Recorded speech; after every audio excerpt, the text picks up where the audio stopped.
bersyukur kepadamu atas rahmat, kasih, berkat yang sungguh indah dalam hidup kami. Hati kami bersukacita karena kami mempunyai Sang Penyelamat yang begitu besar.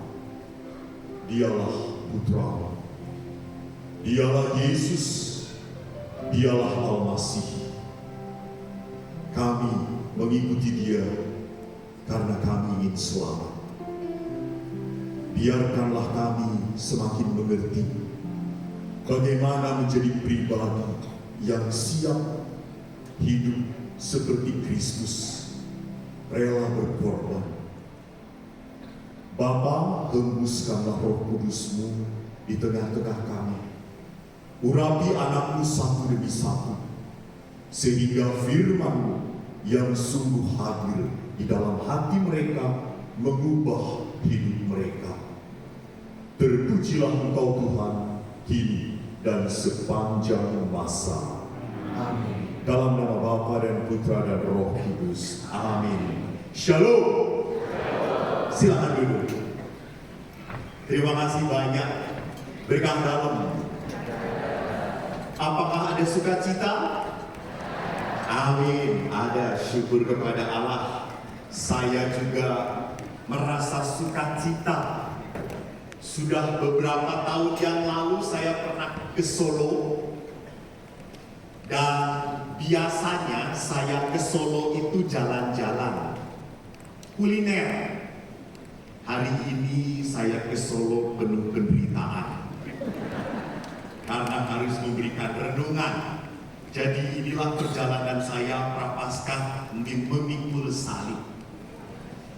Bapak Ibu yang terkasih, tema yang diangkat oleh panitia adalah You are created to be like Christ. Menjadi seperti Kristus itu seperti apa? Pertama saya mau cerita waktu pengalaman saya di Sumatera Utara. Saya bertugas di Medan. Di Medan itu ada kebiasaan baik di mana para imamnya pada saat masa Paskah itu mengunjungi umat, berdoa dan memberkati keluarga-keluarga. Biasanya ada 5-4 keluarga yang kumpul, dan pada hari itu 2 keluarga saja. Dan pada saat saya masuk rumah itu, saya kagum. Seluruh bufet lemari rumah itu isinya patung orang kudus. Edan, kata saya. Sampai kalendernya juga gambar orang kudus. Weh, kata saya. Lalu saya kan ada keluarga yang ikut saya, yang nanti juga mau didoakan keluarganya. Saya berkata, Pak, ini keluarga kudus. Apa tandanya Romo? Lihat, semua patung-patung orang kudus. Wah, banyak banget Pak. Semua santo ada. Romo hafal semua? Dah. Lalu setelah doa, saya ke rumahnya bapak itu jalan. Pas datang ke rumahnya, di bufetnya banyak minuman. Vodka, Johnny Walker, lalu ada martini, semua. Si bapak itu agak malu, dia diam saja. Terus bapak itu deketin saya dan berkata, Romo maaf ya, beda dengan rumah yang tadi. Bukan Pak, Bapak menyimpan air kehidupan. Lalu saya lihat apakah ada patung nggak di rumah itu. Rupanya ada patung Yesus, hati kudus Yesus yang sedang begini. Rupanya terselip di pojok dan di depannya Johnny Walker. Lalu saya berkata, Pak, kalau Bapak minum Johnny Walker itu, Bapak bisa berjalan di atas air. Kenapa Romo? Karena setiap saat Yesus mendoakan Johnny Walker itu. Jadi Bapak Ibu, apa sih tandanya kalau orang itu menjadi pengikut Yesus? Apakah kalau ditato gambar Yesus, aku melu Yesus deloken? Allah, ditato hebat-hebat. pada saat disuntik COVID, nangis, meriang. Ada preman kok meriang, kata saya. Jadi lihat, mengikuti Yesus itu adalah sebuah apa? Sebuah perjalanan. Saya selalu ingat yang saya ceritakan. Mungkin Bapak Ibu di sini datang karena keracunan YouTube saya. Jadi saya pernah cerita waktu saya di rumah retret, itu saya selalu memberikan anak-anak. Anak-anaknya ada yang Kristen, ada yang HKBP, ada yang GKI, ada yang Muslim, Protestan, ada juga Katolik.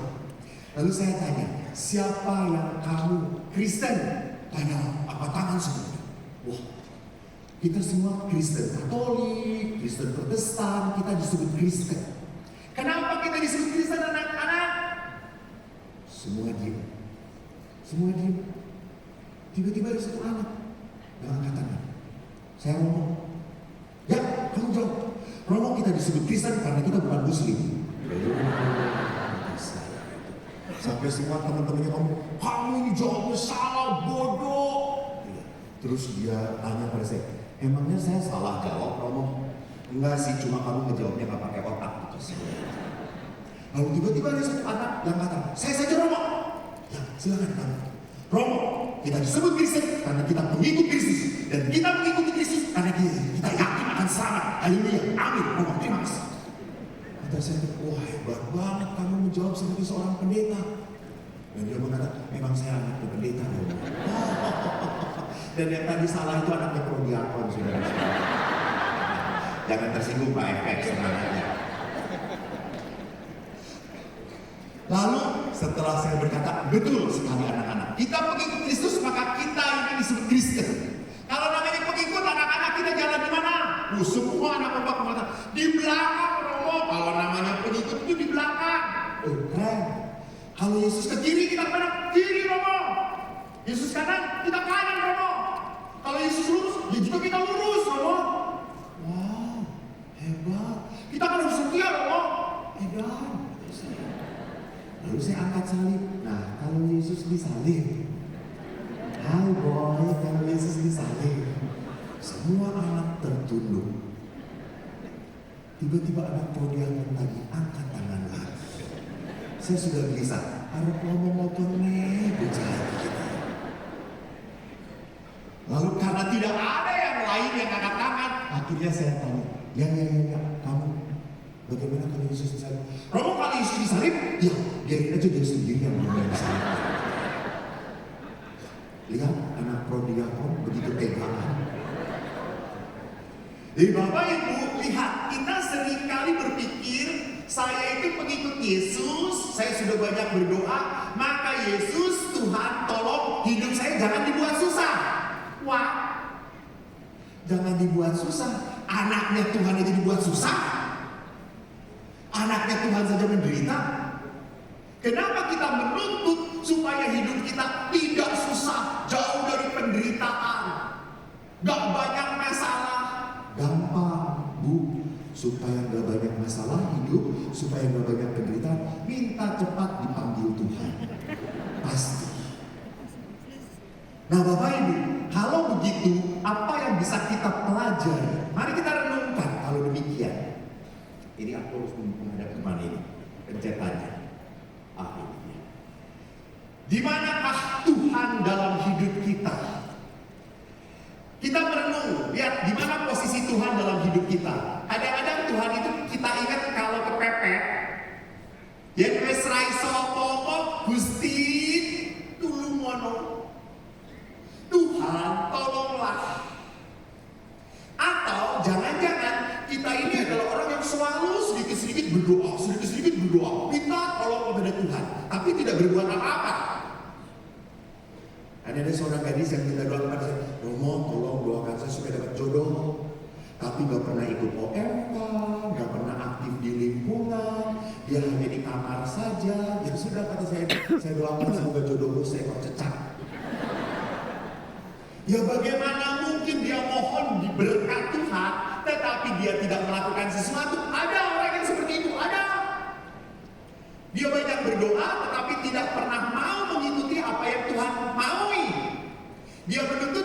ikuti kehendak saya. Tapi Tuhan juga berkata, lu ikut gue. Atau ada orang yang berkata, nggak penting, doa atau tidak doa nggak penting. Pernah saya ikut persepsi, ada seorang anak bolak-balik laki-laki sedang gelisah. Lalu saya deketin, nah kenapa kamu gelisah?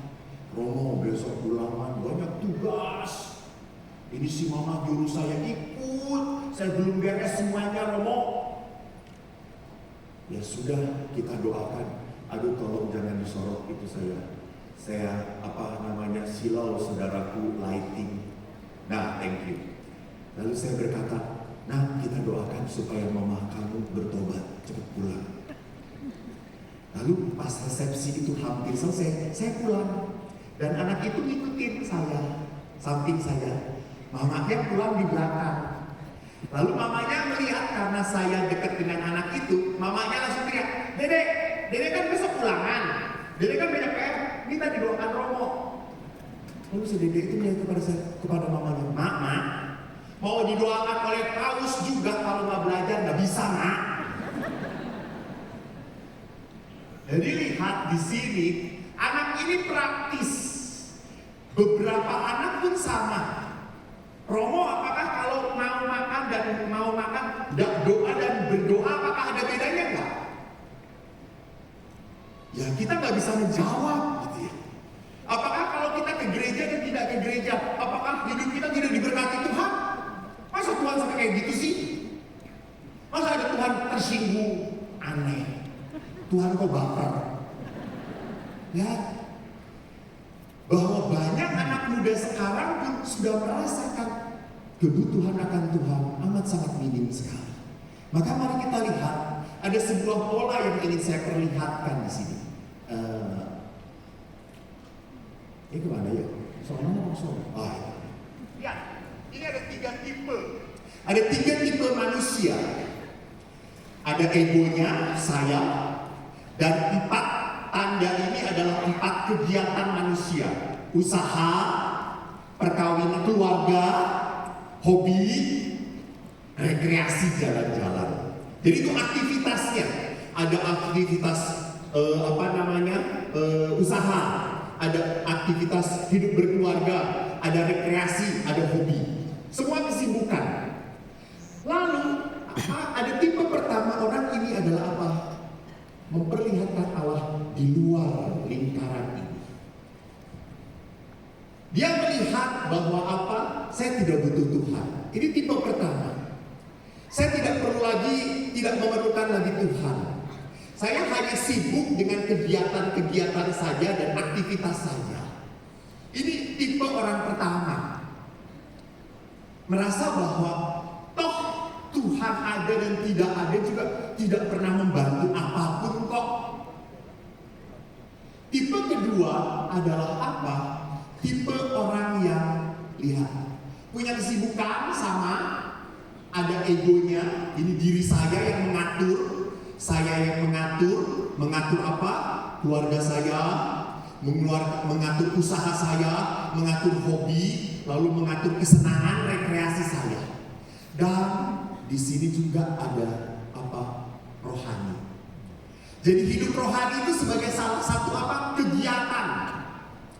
Sebagai salah satu acara. Sehingga tidak aneh ada orang-orang tertentu doanya khusyuk, rajin. Kalau persekutuan doa sampai nangis-nangis, teriak-teriak, resting terus. Oh Yesus, langsung kejut-kejut. Tapi kalau jualan, tipu-tipu besar. Cari ciennya, kantaunya, cuannya, hebat banget. Selalu kalau belanja, ini udah harga dasar, boleh 100.000. Ini tuh sudah dari soalnya 100.000, nggak ada untung. Padahal dia beli hanya 40.000. Nggak ada untung. Ya udah berapa? Ya 110 lah, 110. Saya cuma dapat 10.000, masa 10.000 doang? Ya tegaan. Jadi dia rajin berdoa, tetapi juga rajin berdosa. Kenapa? Karena ke gereja itu kegiatan. Maka ada orang juga yang ke gereja, kok tegaan ya, masih ke gereja itu seminggu sekali, masih pas ke gereja buka HP, ngeliatin HP. Saya pernah ikut misa, saya pakai baju biasa, tidak pakai jubah. Kalau pakai jubah pasti tahu semuanya dekat pastor, harus hormat, harus sopan-sopan. Saya pakai baju biasa, tiba-tiba pada saat konsekrasi, kan kita berlutut. Saya itu kalau konsekrasi kebiasaannya menyembah. Bapak-bapak di depan saya ini sedang buka HP, dia begini. Saya jadi bukan menyembah tubuh Kristus, menyembah HP-nya dia pada saya. Kok masih tega? Kenapa? Karena dia melihat hidup rohani itu adalah kegiatan, kewajiban. Ini juga salah satu acara dalam hidup saya. Acara. Sehingga kalau acara itu berarti saya harus datang karena diwajibkan. Ini tipe orang kedua. Tipe yang ketiga adalah apa? Dia punya kegiatan, punya keluarga, dia punya pekerjaan, dia punya hobi, dia juga punya rekreasi, dia juga punya ego. Tetapi apa yang terjadi? Egonya ini sudah dimasuki oleh Tuhan, dikuasai. Jadi tipe orang ketiga adalah apa? Tuhan menjadi pusat, center. Jadi Tuhan itu mengatur hidup dia, dan dia diatur oleh Tuhan bukan karena ya sudahlah nggak ada pilihan, bukan. Tetapi karena apa? Karena mengalami pengalaman cinta dan dekat dengan Tuhan. Maka orang yang sungguh mencintai dan dekat dengan Tuhan akan menjadi pribadi yang tidak pernah tegaan. Gak tega. Tadi bagus banget Pak FX berkata, sekarang ini kita diajak untuk menjadi pribadi-pribadi yang punya kasih, mau memberi apapun yang Anda punya. Orang yang punya kasih adalah orang yang di dalam hatinya ada Allah. Karena kalau dia tidak ada Allah di dalam hatinya, dia selalu berpikir kalau saya beri pasti saya kehabisan, pasti saya kekurangan. Kalau saya beri, emangnya kita belum gak butuh lagi. Pernah seorang ibu kolekte, lalu pas kolekte, kan saya selalu menyelinap di antara umat. Saya tuh senang memperhatikan, dalam bahasa Jermannya miteni. Lalu pas kolekte, tiba-tiba ibu ini memasukkan, kan kalau kolekte cepat-cepat tuh, ramat, kenapa? Saking kecilnya, jadi ramat gitu ya. Lalu pas sudah dimasukin, dia teriak kepada anak, aduh, salah. Lalu anaknya teriak, kenapa mah? Itu sih melepus 1.000. Lalu anaknya, ya sudah saya ambil lagi. Jangan, nggak apa-apa. Sudah, kita 2 bulan tidak akan kolekte lagi. Sudah sekalian. Ya ampun Tuhanku Yesus, ini orang Katolik tapi tidak di Solo, saudara-saudara, tidak di Solo. Untungnya, orang Solo nggak akan kayak gitu. Kalau orang Solo ada kemasukan 100.000, mungkin dia 2 tahun tidak akan kolekte lagi.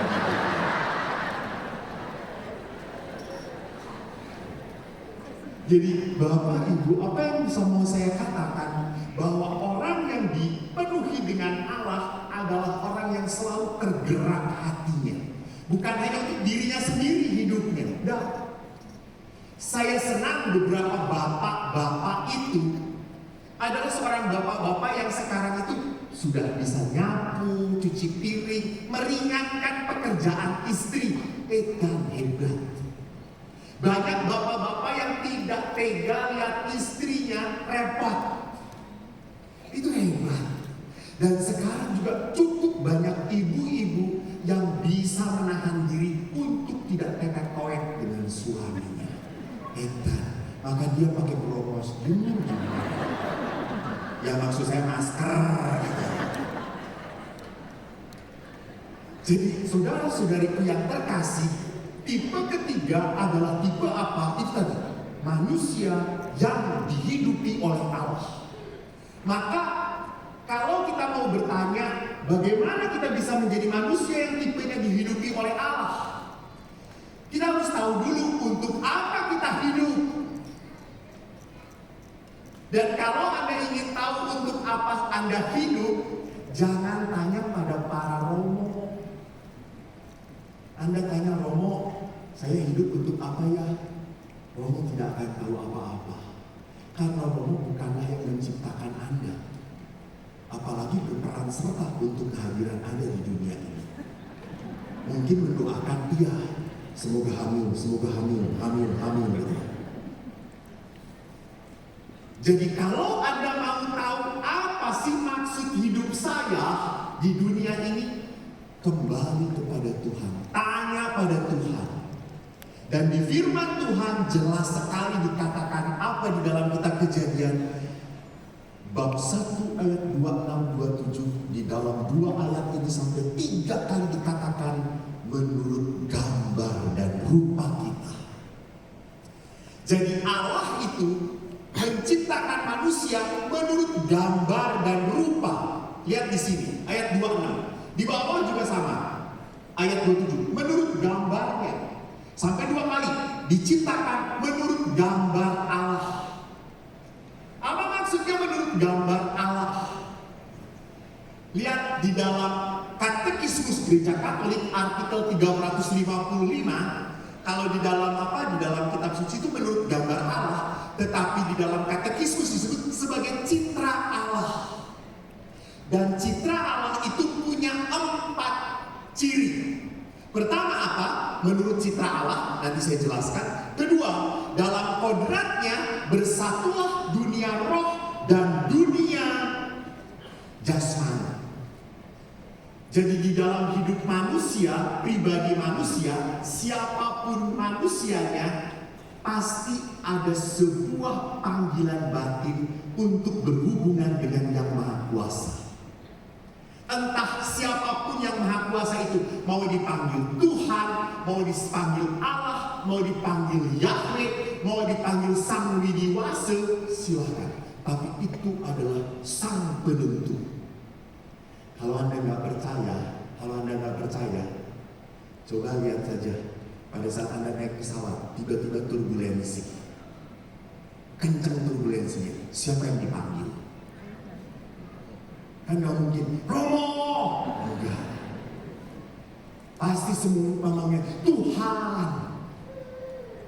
Kemarin saya baru tugas di Manokwari. Waktu tugas di Manokwari itu, saya kebangunan rohani. Saya pulang harus lewat ke Makassar. Jadi Manokwari, Sorong Makassar. Di Makassar jam 5 sore itu sedang ada badai tebal banget. Di sebelah saya seorang ibu-ibu sedang nonton drama Korea. Yang sebelah lagi anak muda sedang main game.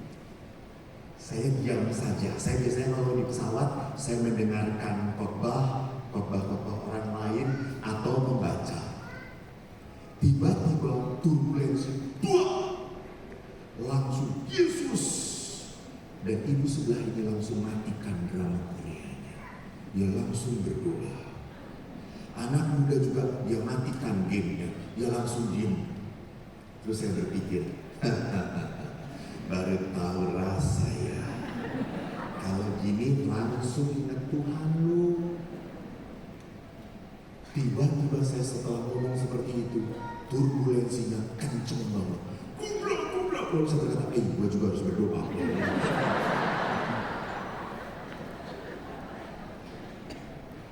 Jadi lihat, pada saat kita panik, pada saat kita ketakutan, siapa yang dicari kalau bukan Tuhan? Di sinilah kita itu adalah pribadi yang punya hidup rohani dan hidup jasmani. Gak mungkin seekor anjing kalau panik dikejar-kejar oleh para frater karena para frater pemakan anjing. Kalau anjing itu dikejar, anjing itu tidak akan berteriak Tuhan.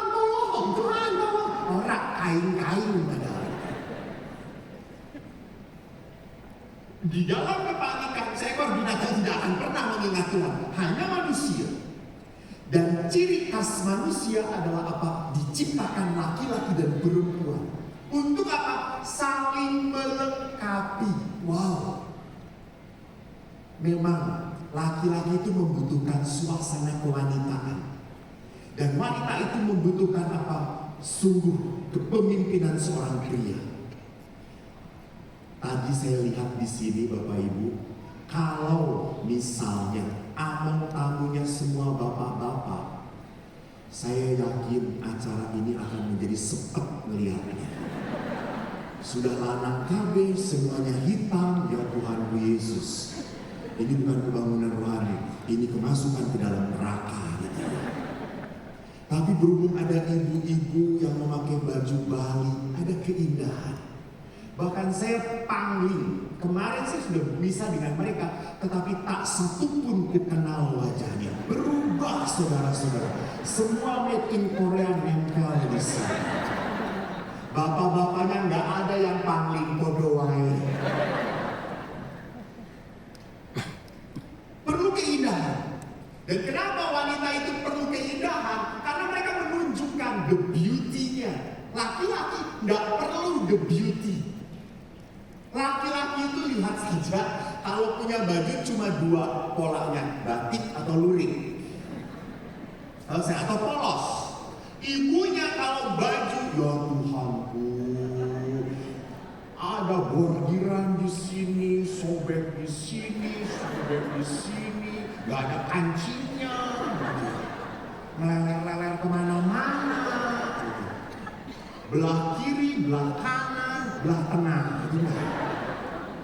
banyak modelnya. Coba lihat aja nanti Anda pulang, bandingkan baju bapak dengan baju ibu-ibu.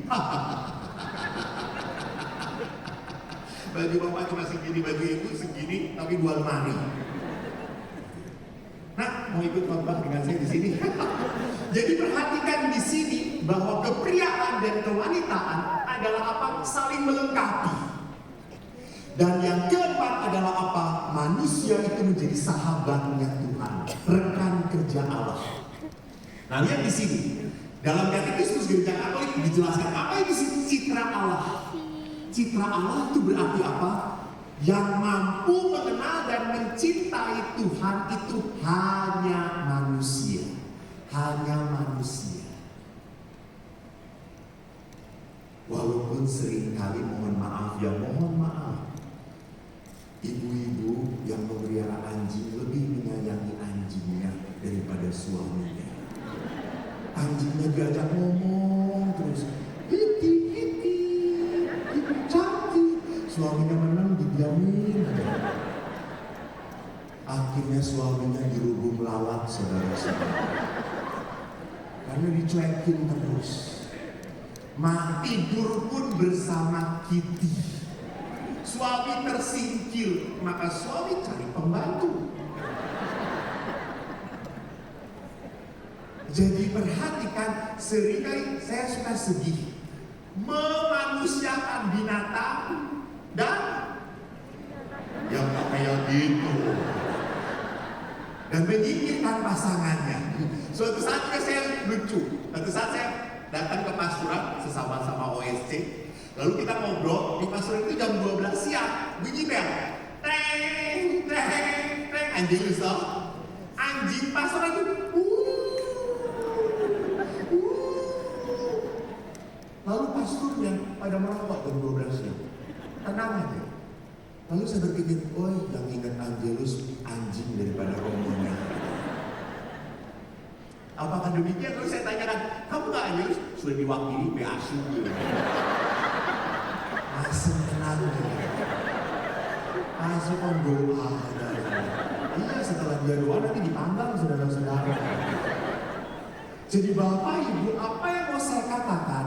Bahwa hanya manusia yang bisa mengenal Allah. Dan yang kedua, bukan hanya itu, manusia pun mengambil bagian dalam kehidupan Allah, dalam rencana Tuhan. Jadi manusia itu hadir di dalam kehidupan bukan semata-mata hanya untuk hadir saja ada di dunia ini. Tuhan Tuhan punya maksud, yaitu apa? Masuk dalam rencana kasih Allah. Maka di dalam Katekismus Gereja Katolik 358 dikatakan di sini, Tuhan menciptakan segala sesuatu untuk manusia, tetapi manusia itu sendiri diciptakan untuk melayani Allah. Jadi manusia baru bisa menemukan hidupnya, maknanya pada saat dia melayani Tuhan. Namun pada saat manusia mencari apa? Mencari keinginan, mengejar keinginannya saja, dia selalu akan sampai titik apa? Kekecewaan, ketidakpuasan, kesedihan. Coba Anda bekerja siang malam cari rezeki. Apakah rezeki yang Anda dapatkan membuat Anda puas? Nah, Anda selalu berkata kurang. Gaji naik berapapun tetap kurang. Kenapa? Karena manusia adalah pribadi yang tidak pernah puas. Sama sedang makan pun, kita sedang makan gudeg. Saya hobinya gudeg koyor. Pada saat makan gudeg koyor, orang berkata, Romo, gudeg di sini kurang enak, yang di sebelah sana yang lebih enak. Ya ampun, ini aja belum dimakan, masih ribut ke gudeg lain. Ya, artinya bahwa manusia itu kalau mau mengejar apa yang dia inginkan, selalu sampai titik apa? Kekecewaan. Selalu sampai titik apa? Tidak puas. Anda mau punya mimpi jalan-jalan, sekarang ke Cina sedang murah, ke mana? Bukan Nanking, ada satu, cuma 13 juta 9 hari, saudara-saudara. Saya tahu karena dikasih flyernya. Diajak, Romo, mari kita ziarah ke Cina. Apa Anda Bunda Maria? Kata saya, ya sudah, Romo bawa ke Bunda Maria saja. Jadi kita doa tinggal di sana.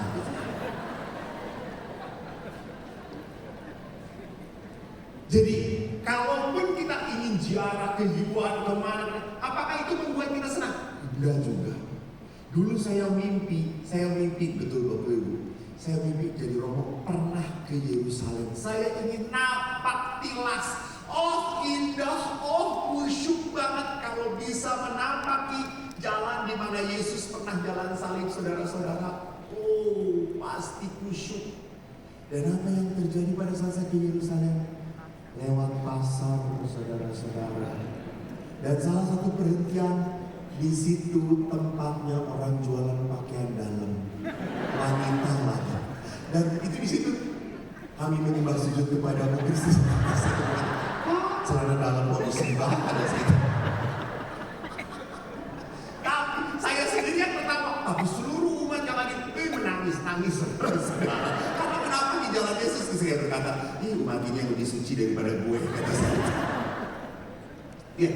Jadi, apakah kalau saya mengikuti seperti itu, saya bisa puas? Dan ya tidak juga. Orang tidak akan pernah menemukan kedamaian pada saat dia hanya ingin memenuhi apa yang dia inginkan. Dulu waktu kecil, saya ini anak yang cupu banget. Anak cupu, anak jelek, bau, bodoh, hitam, tolol, hidup. Saya bukan anak yang dibanggakan. Teman-teman saya nggak suka saya. Aku umbelan, asli. Sejak kecil umbelan, hijau, begini. Kecil ini umbelnya akeh, begini loro. Ilani. Jadi kanca-kanca kok akeh umbele. Oke, aku sedek neh. Yang sayang kok kata saya. Lalu kalau sudah banyak umbelnya, orang lain itu kan pakai sapu tangan, kok enggak, leler ke kene. Sehingga nempel di sini hijau saudara-saudara. Dan hampir semua teman-teman perempuan saya menjauh dari saya, menjauh. Jijik dengan bau, mambu, umbelan, irem. Saya dijauhin, Bapak Ibu, saya dijauhin. Sampai akhirnya SMP saya minder. SMA pun untungnya sekolah di seminari, lanang kabeh. Masuk seminari tinggi, laki-laki semua. Jadi pastor, laki-laki semuanya. Saya baru dirindukan oleh wanita setelah saya jadi imam 25 tahun. Semua wanita minta foto dengan saya.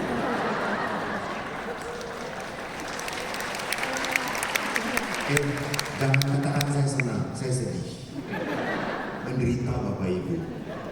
Karena ibu-ibu itu kalau minta foto dengan saya, nempel semuanya pada saya. Dia pikir saya itu tembok.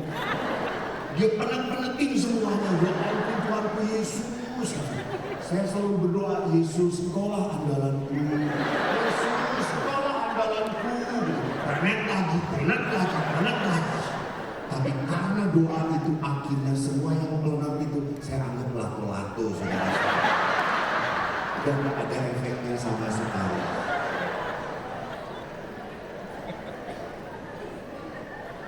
Jadi Bapak Ibu yang terkasih, perhatikan di saat manusia mencoba untuk hidup di dalam melayani Tuhan, maka dia akan menemukan apa makna hidupnya. Dia akan menemukan kedamaiannya. Kedamaian itu pada saat apa? Mengikuti suara hati kita. Maka di dalam surat Rasul Paulus kepada jemaat di Kolose dikatakan jelas sekali di sana bahwa apa? Segala sesuatu diciptakan oleh Dia dan untuk Dia. Tolong jangan berpikir begini ya Bapak Ibu. Jangan berpikir Allah itu menciptakan manusia supaya Allah itu mencari kesenangan dari manusia. Enggak perlu loh. Allah itu sudah dalam kehidupannya sudah kepenuhan. Bahkan apakah kalau ada puji-pujian tim PD ini, PD Mikael, saya tanya, apakah 4 tahun ini imannya berkembang atau tidak? Bu, kalau puji-pujian lalu penyembahan, apakah nama Tuhan semakin dimuliakan, semakin besar atau tidak? Hah? Semakin besar? Tidak. Berarti Tuhan butuh banget PD Mikael ya. Halo, pujian-pujian Anda tidak pernah menambah kemuliaan Tuhan. Allah sudah maha besar. Kita tidak menambah kemuliaan Tuhan. Kita apa? Kita mengakui kemuliaan Tuhan. Baru betul itu. Kita mengakui kemuliaan Tuhan. Tidak menambah apapun. Maka kalau Tuhan itu segala sesuatu diciptakan oleh Tuhan dan untuk Tuhan, itu artinya bukan untuk kesenangan Tuhan, bukan. Untuk dihantar kembali kepada Tuhan. Karena apa yang diciptakan oleh Allah itu adalah apa? Milik Tuhan. Maka manusia itu dihantar kembali kepada Allah. Kenapa? Karena kehendak Tuhan jelas sekali. Yaitu apa? Yaitu agar anak-anaknya ini tetap menjadi anak-anaknya. Allah tidak pernah menghendaki satu anak manusia pun lepas dari Dia. Dan di dalam surat Rasul Paulus kepada jemaat di Efesus dikatakan apa? Terpujilah Allah Bapa Tuhan kita Yesus yang dalam Kristus telah mengaruniakan kepada kita segala berkat rohani. Ini ya, aneh ya. Saya itu kok tanya, kenapa kok nggak berkat-berkat duniawi? Allah sudah memberikan berkat-berkat duniawi. Dan Rasul Paulus berkata berkat-berkat surgawi. Kenapa? Karena manusia itu tujuannya bukan tinggal di dunia ini. Manusia itu tujuannya tinggal dengan Tuhan. Maka Tuhan itu memberikan apa? Memberikan kemampuan supaya kita bisa sampai ke rumah Tuhan dengan benar, tidak tersesat. Maka dalam diri kita tuh ada potensi untuk apa? Menjadi baik. Ada potensi untuk menjadi manusia yang bisa bertobat. Nah, bagaimana potensi itu kita olah? Mari kita lihat. Yesus adalah pribadi yang lihat di sini. Yesus punya kegiatan, tentu. Yesus mengajar, menyembuhkan orang, berjalan berkeliling, dan dia melawan ahli-ahli Taurat dan orang Farisi dengan keras. Tetapi yang di tengah Yesus siapa? Yang ada di dalam Yesus adalah apa? Bapaknya. Maka hidup Yesus mempunyai 4 ciri. Ini yang akan nanti kita ikuti. Ciri pertama adalah apa? Yesus punya misi. Misi itu apa? Misi itu tugas utusan. Misi itu tugas kehidupan. Dan misi Yesus adalah apa? Kehendak Bapa. Maka selalu dikatakan di dalam Injil, dikatakan Yesus berkata, bukanlah kehendakku, melainkan kehendakmu yang terjadi. Bapa mengutus aku dan dia bersaksi tentang aku. Bapa yang mengutus aku, dia yang memerintah aku. Maka tugas hidup Yesus itu adalah apa? Melakukan apa yang Bapa mau. Tuhan maunya seperti itu, ya sudah, saya lakukan. Maka misi seperti ini akhirnya diterima oleh Yesus sebagai jalan kehidupan. Maka karena misi ini diterima sebagai jalan kehidupan, Yesus tidak pernah mengeluh. Yesus tidak pernah menyalahkan. Yesus tidak pernah bersedih akan penderitaannya. Yesus dikatakan apa? Dikatakan terbuka pada muridnya, aku anak manusia harus menanggung banyak penderitaan. Kenapa? Karena bukan aku yang mengutus diriku, karena Bapa. Maka dikatakan pada saat muridnya memotong telinganya Malkus, Yesus berkata, sarungkan pedangmu, aku harus minum cawan. Waktu Yesus berdoa di Taman Getsemani, dia menangis, dia berkata juga ketakutan, tetapi akhirnya bukan sampai pada titik ketakutan. Yesus selalu berkata apa? Terjadilah padaku. Walaupun Yesus berkata, biarlah piala ini berlalu daripadaku, namun terjadilah padaku seturut kehendakmu.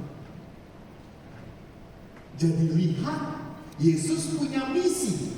Dan misi ini, tugas hidup ini membuat Yesus menjalankan kehidupan dengan sukacita. Dia sadar penderitaan yang harus dia hadapi. Oleh karena itu, hidup Yesus selalu diwarnai dengan apa? Mati raya. Doa yang ketat, menyangkal diri. Jadi supaya konsisten dengan misinya, dengan tugas hidupnya, maka Yesus membentuk hidupnya lewat apa? Lewat penyangkalan diri.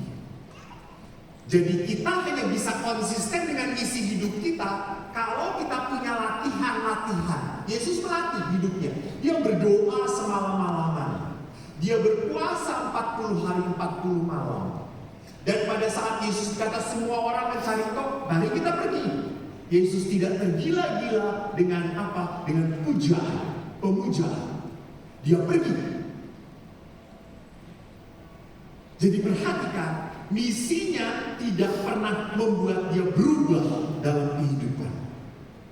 Dan lihat, karena Yesus punya misi hidup, punya gaya hidup, maka apa yang terjadi?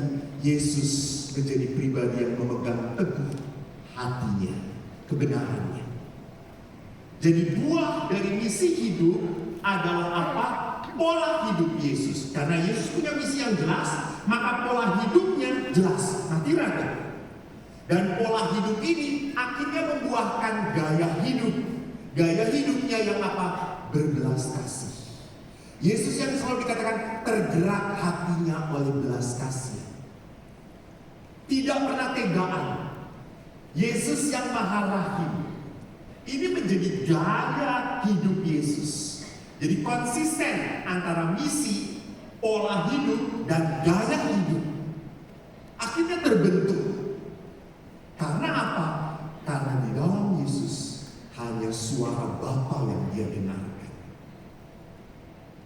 Oleh karena itu mari kita lihat di sini.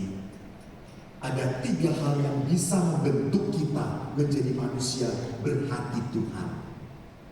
Hidup, panggilan. Anda punya panggilan sebagai suami istri, sebagai imam, sebagai suster, sebagai orang yang tidak menikah. Itu pun panggilan, itu pun pilihan. Jadi tolong Bapak Ibu jangan pernah memaksakan anak-anak Anda harus menikah. Karena memang ada orang-orang yang tidak mampu menikah. Secara biologis mampu, tetapi dia tidak siap secara batin. Karena ada beberapa yang menikah dipaksakan, akhirnya apa? Akhirnya hanya berakhir dengan penderitaan. Maka memang menyedihkan, ada orang yang terpaksa menikah.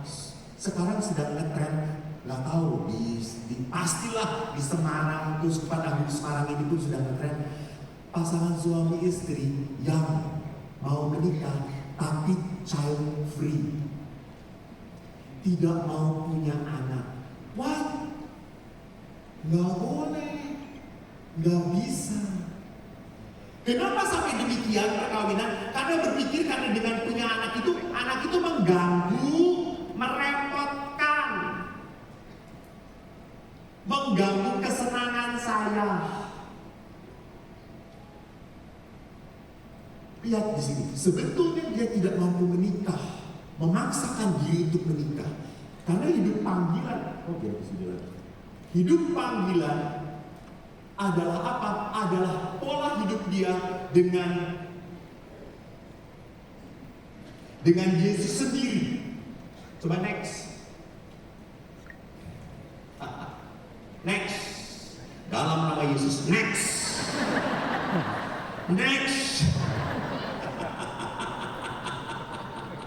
Nge-freeze saudara-saudara.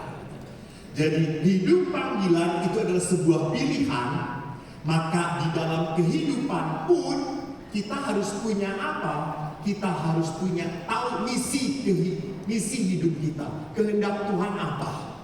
Dan kehendak Tuhan itu menjadikan manusia apa? Berhati. Bapak Ibu, kalau kita kehidupan tahu panggilan Tuhan saya tidak kita terima dengan sukacita, maka kita tidak akan pernah bisa menjadi pribadi yang punya hati.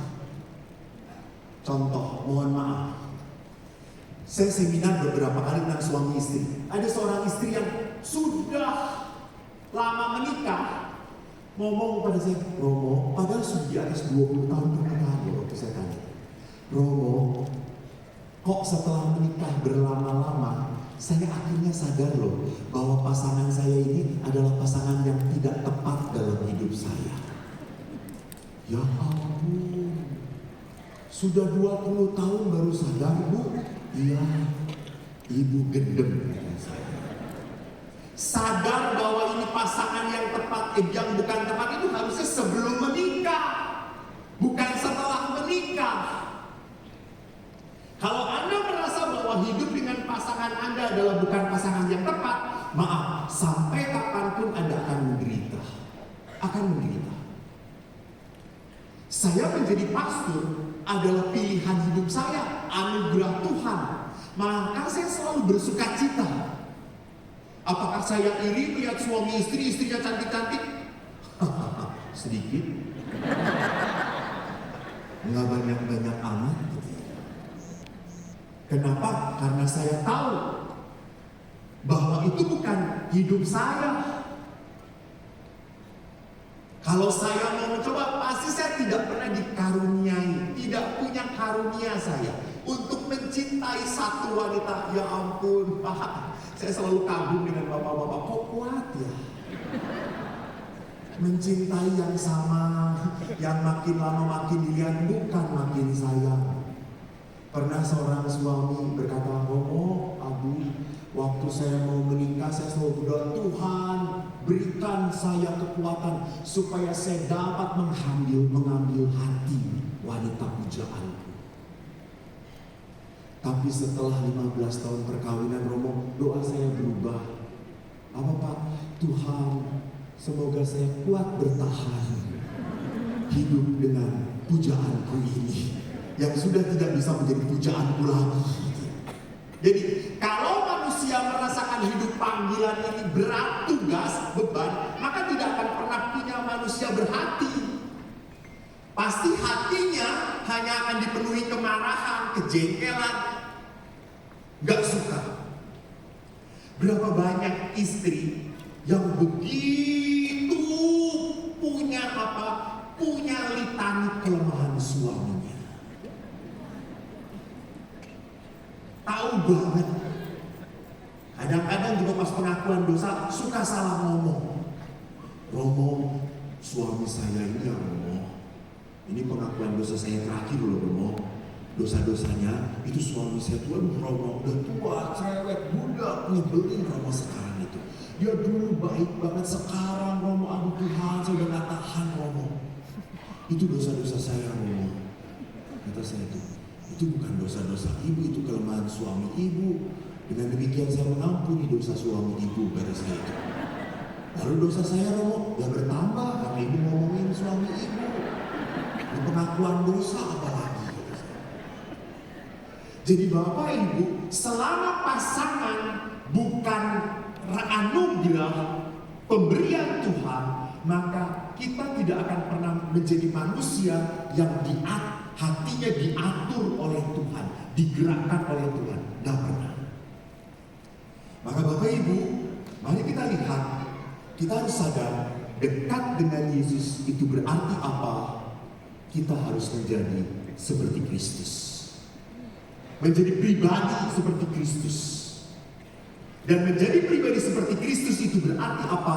Kedekatan dengan Allah membuat kita bisa melihat penderitaan itu secara positif.